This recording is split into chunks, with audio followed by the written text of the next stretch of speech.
आयोग ने आज मध्य प्रदेश, राजस्थान, छत्तीसगढ़, तेलंगाना और मिजोरम में विधानसभा चुनाव की तारीखों का ऐलान कर दिया है।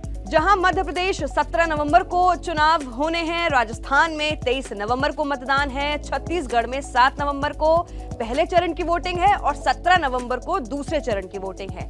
तेलंगाना में 23 नवंबर को मतदान होंगे और वहीं मिजोरम में 7 नवंबर को वोट डाले जाएंगे और जो फाइनल है वो 3 दिसंबर को पांचों राज्यों के रिजल्ट सामने आएंगे।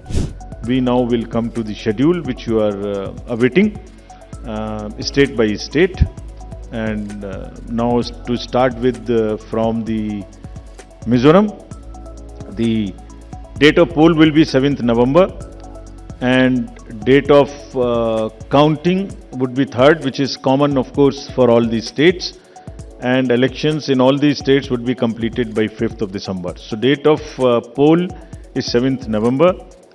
Similarly, in case of Chhattisgarh, the elections would be in 2 phases. The date of poll would be 7th November and 17th November. The nominations after Mizoram for the first phase of the Chhattisgarh would happen on 20th, the 13th, and the last date would be 20th. Date of poll being 7th November, and for phase 2, 17th November.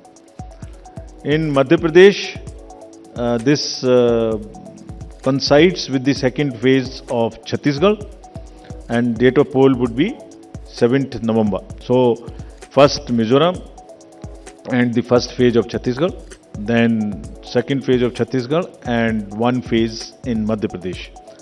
Thereafter Rajasthan, where the date of poll will be 23rd November in one phase entirely in Rajasthan. The date of issue of Gazette notification would be 30th October and date of counting for everyone being 3rd of December. Telangana would go last to the poll and date of poll is 30th November with the date of issue of Gazette notification being 3rd of November. And the entire election process would be complete by 5th of December. So this is what is the schedule. Madhya Pradesh में जहां BJP सत्ता पर काबिज है तो वहीं तेलंगाना में केसीआर की पार्टी बीआरएस सत्ता में है, तो वहीं मिजोरम में मिजो नेशनल फ्रंट की सरकार है। अब हम आपको बताएंगे किस राज्य में कितने वोटर हैं। मुख्य चुनाव आयुक्त ने बताया कि इन राज्यों में कुल 16.14 करोड़ मतदाता हैं। इनमें 8.2 करोड़ पुरुष मतदाता, वहीं 7.8 करोड़ महिला मतदाता होंगे। इस बार 60.2 लाख नए मतदाता पहली बार वोट डालेंगे।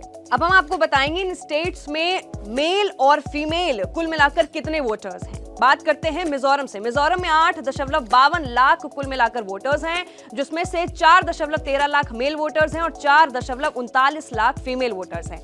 छत्तीसगढ़ में कुल मिलाकर 2.3 करोड़ वोटर्स हैं, जिसमें से 1.1 करोड़ मेल वोटर्स हैं, 1.2 करोड़ फीमेल वोटर्स हैं। मध्य प्रदेश की बात करें तो मध्य प्रदेश में कुल मिलाकर 5.6 करोड़ वोटर्स हैं, जिसमें से मेल 2.88 करोड़ वोटर्स हैं, वहीं फीमेल 2.72 करोड़ है।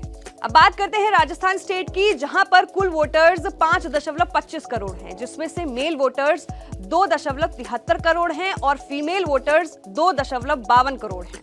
अब बात करते हैं तेलंगाना स्टेट की, जहां पर कुल वोटर्स 3.17 करोड़ हैं, जिसमें से मेल वोटर्स 1.58 करोड़ और फीमेल वोटर्स 1.58 करोड़, दोनों ही बराबर के हैं।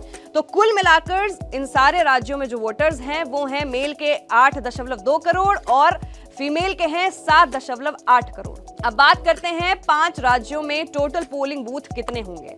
5 राज्यों की 679 विधानसभा सीटों के लिए 1.77 लाख पोलिंग स्टेशन बताए गए हैं, जहां पर 60.2 लाख नए मतदाता पहली बार वोट डालेंगे। इनकी उम्र 18 से 19 साल के बीच है। 15.39 लाख वोटर ऐसे हैं जो 18 साल पूरे करने जा रहे हैं और जिनकी एडवांस एप्लीकेशन प्राप्त हो चुकी है। 17,734 मॉडल बूथ, 621 पोलिंग बूथों की दिव्यांग कर्मचारी मैनेज करेंगे। 8,192 पोलिंग बूथों पर महिलाएं कमान संभालेंगी। 1.1 लाख पोलिंग बूथ पर वेबकास्टिंग होगी, जहां पर आदिवासियों के स्पेशल बूथ होंगे। 2 किलोमीटर के अंदर पोलिंग बूथ होंगे। छत्तीसगढ़ उड़ीसा बॉर्डर पर चांदमेता और जगदलपुर बस्तर में बसे तुलसी डोंगरी हिल एरिया में पहली बार वोटिंग बूथ बनाया गया है। पहले ग्रामीणों को वोट करने के लिए 8 किलोमीटर चलकर बूथ तक जाना पड़ता था। राजस्थान में मझौली बाड़मेर में बूथ 5 किलोमीटर दूर है। 39 वोटर्स के लिए नया बूथ 2023 के लिए चुनाव के लिए बनाया गया है। वहीं मध्य प्रदेश में देवगांव और मंडला जिले के बिछिया में 350 वोटर के लिए बूथ बनाया जाएगा।